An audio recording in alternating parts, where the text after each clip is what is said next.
അങ്ങനെ ആരെങ്കിലും പേടിപ്പിച്ചത് കേട്ടിട്ടോ അല്ലെങ്കിൽ ആരെങ്കിലും പറയുന്ന ആവാസം കേട്ടിട്ട് ഓടി പോകാൻ പറ്റൂ?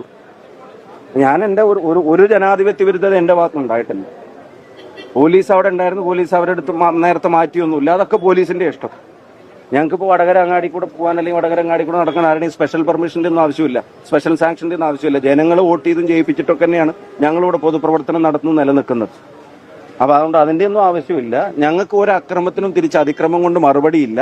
ഒരു കാര്യം ഞാൻ തീർത്ത് പറയുന്നു, മറ്റ് ആരുടെ ഭീഷണിയുടെ മുമ്പിലും മുട്ടുമടക്കാനും ആഗ്രഹിക്കുന്നില്ല. ഞാൻ വടകരയിൽ തന്നെ ഉണ്ടാവും. ഇനി അടുത്തൊരു ചോദ്യം, എന്നെ തടയുന്നതിന് എനിക്കെതിരെ സമരം ചെയ്യുന്നതിന്റെയൊക്കെ ലോജിക്ക് എന്താണെന്ന് എനിക്ക് മനസ്സിലാവുന്നില്ല. ഈ ലോജിക്ക് മുഖ്യമന്ത്രിയുടെ പേഴ്സണൽ സ്റ്റാഫിലുള്ള കാര്യങ്ങളുമായിട്ട് ബന്ധപ്പെട്ട് ശ്രീ പിണറായി വിജയന് ബാധകമാണോ? ഈ ലോജിക്ക് അവരുടെ പാർട്ടിയിലെ MLA-മാരുമായി ബന്ധപ്പെട്ട് അവർക്ക് ബാധകമാണോ? ഈ ലോജിക്ക് മന്ത്രിസഭയിലുള്ള അംഗങ്ങളുമായി ബന്ധപ്പെട്ട് അദ്ദേഹത്തിന് ബാധകമാണോ? ഈ ലോജിക്ക് അവരുടെ പാർട്ടി പ്രവർത്തകർ SFI മുതലുള്ള പാർട്ടി ഘടകങ്ങളിലുള്ള നിരവധി കാര്യങ്ങൾ നിങ്ങൾക്ക് എല്ലാവർക്കും അറിയാം. ഈ ലോജിക്ക് അവിടെ ബാധകമാണോ?